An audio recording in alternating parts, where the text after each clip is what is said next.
मेदूवडा करताना काय काळजी घ्यायची आणि मेदूवड्याला आपण काय काय साहित्य घेतलंय ते आपण पुढे बघणारच आहोत. तत्पूर्वी हा बघा, हा मेदूवडा कसा सोडलाय मी ते बघा. आणि इतका फ्लपी सुंदर मेदूवडा झालाय.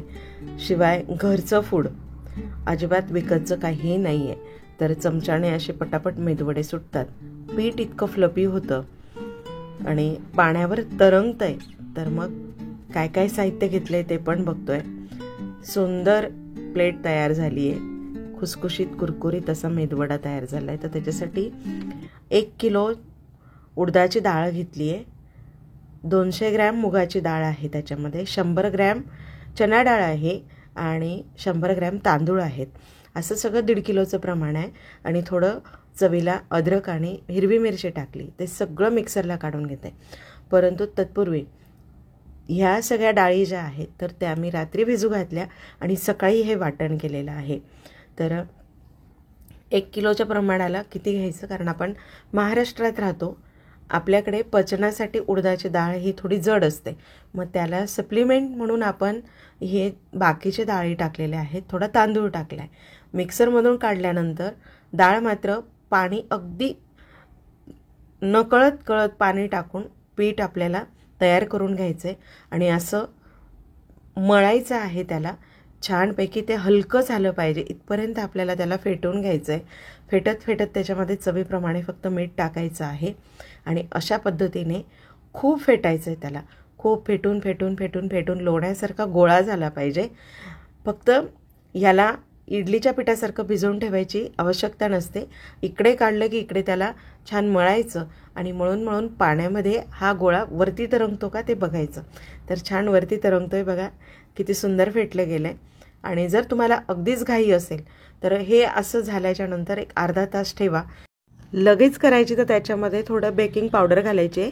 बेकिंग सोडा नाही घालायचा, बेकिंग पावडर घालायची आहे. इकडे डाळ पण शिजली आपली आणि सांबारचं साहित्य तयार करतो. तर सांबारचं साहित्य घेतलेलं आहे. जिरं मोहरीची फोडणी घातली आहे आणि ह्या ठिकाणी बारीक कांदा कट केला आहे, थोडा बटाटा आणि तुमच्याकडे जर शेवग्याच्या शेंगा असतील तर त्या तुम्ही टाकू शकता. त्या माझ्या घरच्या झाडाच्याच शेंगा आहेत. तर अशा पद्धतीने याला सगळं फ्राय करून घ्यायचं आहे. सांबारला तुमच्याकडे जे जिन्नस असतील ते तुम्ही टाकू शकतात. असं नाही की सांबार ते तसंच झालं पाहिजे, साऊथ इंडियनच झालं पाहिजे किंवा काय, पण टेस्ट छान आली पाहिजे. मी तर ह्या गोष्टीची काळजी घेते की चव छान आली पाहिजे, खाणाऱ्यांनी आनंदाने खाल्लं पाहिजे, हा एक उद्देश असतो. आणि नंतर अद्रक, लसूण, टोमॅटो आणि थोडा कांदा याची पेस्ट करून घेतली, ती आपण टाकून घेतो आहे. याआधी ज्या फोडी आपण करून घेतल्या त्या छान शिजू द्यायच्या. त्या 60% शिजत आल्यानंतर ही पेस्ट टाकायची, म्हणजे मग त्या फोडी आधी शिजतात व्यवस्थित. आणि आता लाल तिखट आहे चवीप्रमाणे टाकून घ्यायचं आहे.